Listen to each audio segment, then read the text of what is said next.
Good morning, students. This class is on how to write a CV.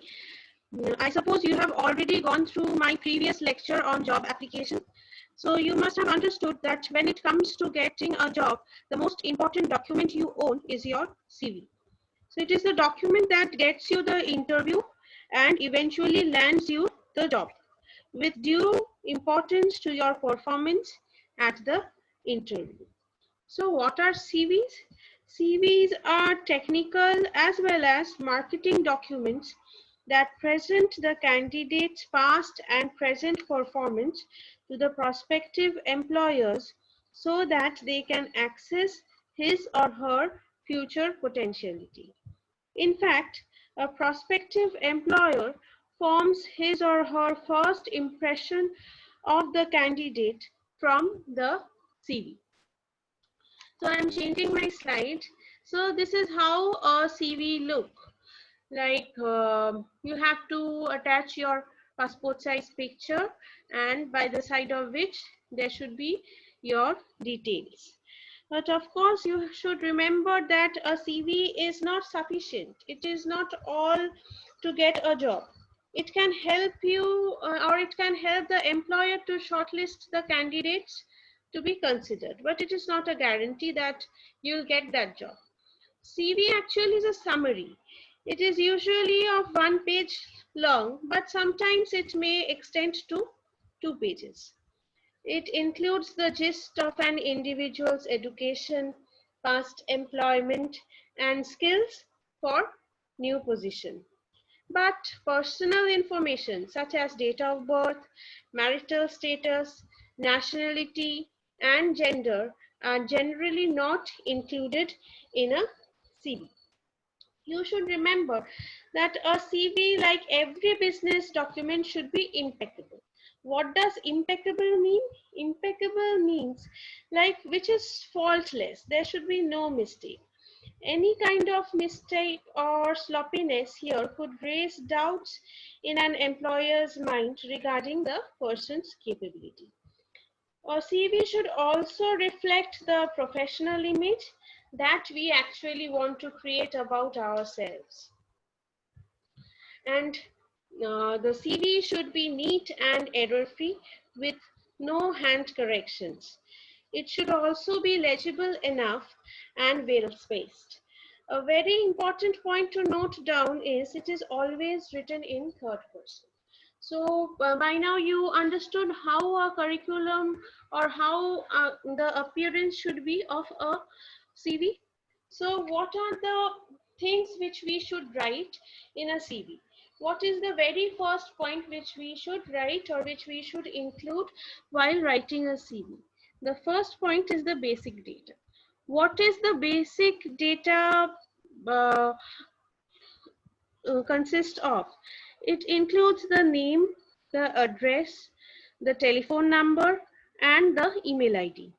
The information provided must allow a prospective employer to reach you easily. You can give your phone number, which is always available. So what comes next? The second part is the career objective. So an objective must be very specific, stating clearly the position you are seeking for and the area in which you want to work. The objective statement must consist of 2 parts. What is the first part? The first part is your general goal, mentioning some skills that you feel will qualify you for the job. And the second part is one or more specific areas in which you wish to work. After the career objective comes the education or the educational qualification. So employers are interested in knowing about your academic qualification, but which is after the high school. Educational qualifications must be listed in reverse chronological order. What does reverse chronological order mean? It means that the present should be written first, followed by the past qualifications. So you should write the recent qualification first, along with the degree earned, the name of the institution, the date of receiving the degree, and the percentage of marks you have secured. So under educational qualification, there comes 4 sections. That is, what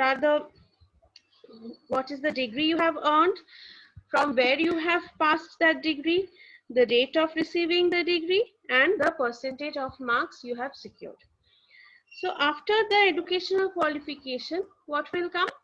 Your experience, your working experience. This is also similar to educational qualification. This should also be written in reverse chronology, like where you are working now, the recent one should come first, then the past will, you have to write the past experiences. If your experience is very limited, you may also list part-time jobs, internships, voluntary work under the title work experience. More than job designations, employers are interested in knowing what? In knowing what you can actually do.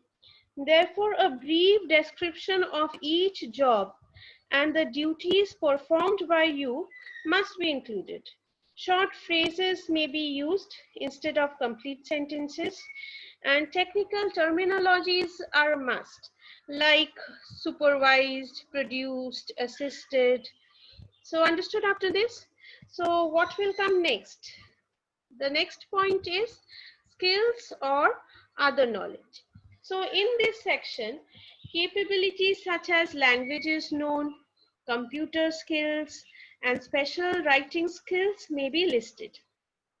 After skills come the organizations and activities.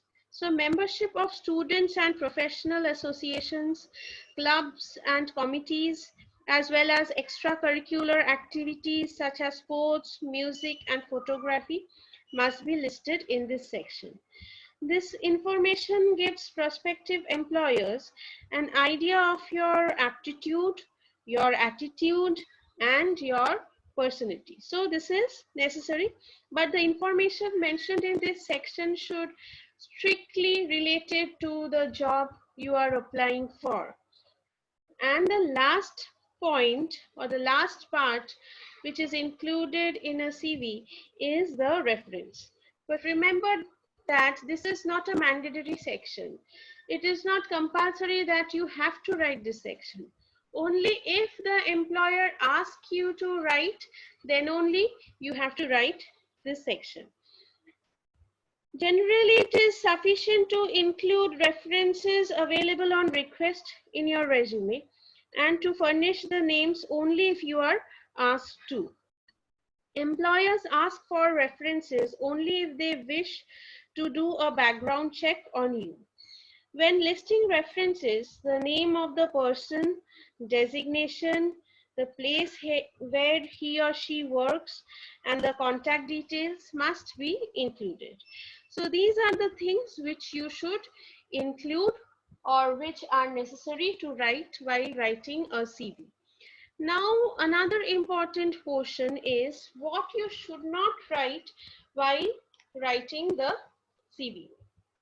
Like as I have already told, you should not include any personal references on your resume until and unless you are asked for. A potential employer is interested in references only if he or she is seriously considering to hire you. At that time, you may be asked to provide reference information. The second point which you should not do is do not include your salary history or reasons for leaving your previous job in a CV.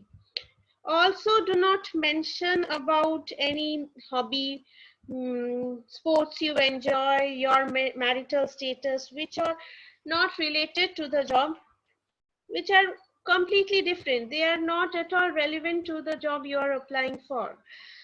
Remember that this is a business marketing document. So limit the information on it to business related issues only. The third point which you should not include is your achievements, like you are member of any social organization or any military service, etc. they have no place in a CV unless they somehow apply to your job objectives.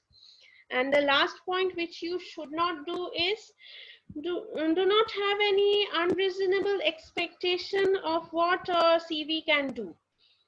Like, it is not a guarantee, right? I have already told you that this is this comes with no guarantee of truthfulness, and it certainly cannot close a deal. You may choose to believe that your record speaks for itself, but the truth is only you can speak for yourself. So these are the points which are the don'ts of a CV writing. Now, if you are concerned about the language you should use. So talking about the language and the writing style, avoid being very wordy or using very flowery language or very bombastic words. Try to use simple and brief statements. Your CV must convey your dynamic personality and highlight your accomplishments, and try to use some action words like achieved, advised, demonstrated, encouraged, established, prepared, presented, investigated, revised, updated, participated, surveyed. Okay.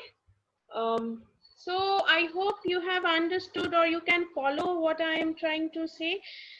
I will expect you to write one, or you should try to write one resume. And if you want, you can email me that to, and I can check it whether you have written correctly or not.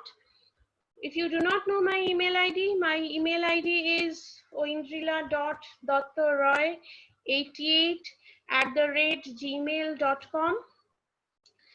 Thank you.